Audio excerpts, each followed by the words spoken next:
Mahrin Chowdhury milestone school and কলেজের একজন শিক্ষিকা। ২১শে জুলাই যখন ঢাকার উত্তরার দিয়াবাড়িতে বিমানটা বিধ্বস্ত হয়ে আগুন ছড়িয়ে পড়ে স্কুলের গেটের সামনে, তখন তিনি চাইলে নিজে বেরিয়ে আসতে পারতেন, নিজের প্রাণ বাঁচাতে পারতেন, কিন্তু না, তিনি তা করেননি।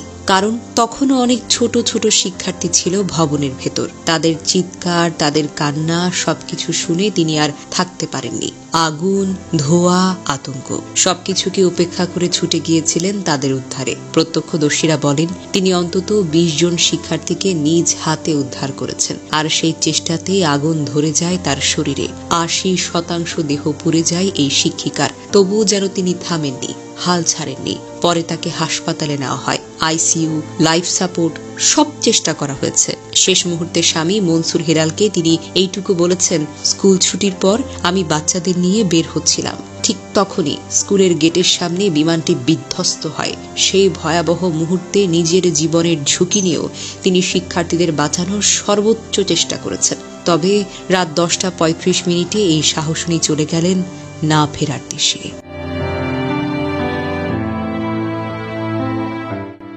জানা যায় শিক্ষার্থীদের উদ্ধারের পর নিজেই ঠিকঠাকভাবে বের হতে পারেননি ওই শিক্ষিকা।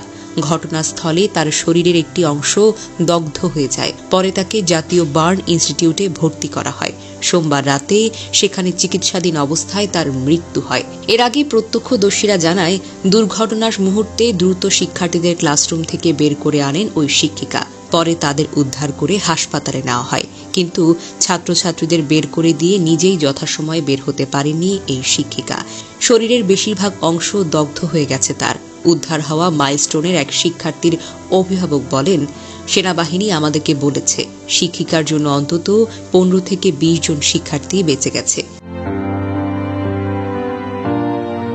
এদিকে স্কুলটির শিক্ষিকা পূর্ণিমা দাস ফেসবুকে লেখেন, স্কুল ছুটি হয় দুপুর ১টায়। এরপর ২ ঘন্টা কোচিংয়ের জন্য কিছু ছাত্রছাত্রী স্কুলে ছিল, যাদের অভিভাবক তখনও নিতে আসেননি। তারা অপেক্ষা করছিল। দুপুর ১টা ১০ কি ১৫ একটা জেট বিমান ক্রাশ হয়ে দিয়াবাড়ি মাইলস্টোন স্কুল অ্যান্ড কলেজের হায়দার আলী বিল্ডিংয়ে আগুন ধরে। এই বিল্ডিংয়ে বাংলা ভার্সনের ক্লাস 3 থেকে 5 আর ইংরেজি ভার্সনের ক্লাস 6 থেকে 8 এর বাচ্চাদের ক্লাস হয়। আমি ওখানেই ক্লাস নেই। আমি ক্লাস শেষ করে ঠিক যেখানে আগুন লেগেছে ওই করিডোরটা পার হয়ে আমাদের টিচার্স রুমে গেছি। ততক্ষণে ওই বিল্ডিং এর ৮০% বাচ্চারা বাড়ি চলে গেছে। তখন বিল্ডিংয়ে ভয়ানক শব্দ। আমি কিছু বোঝার আগেই দেখি ছোট ছোট বাচ্চাগুলো দৌড়ে আসছে। দেখলাম তাদের সারা গায়ে আগুন। আমি কোনো রকমে ওয়াশরুমে গিয়ে পানি ঢালছি ২-৩ জনের গায়ে। এমন সময় একজন টিচার চিৎকার করে বলেছেন,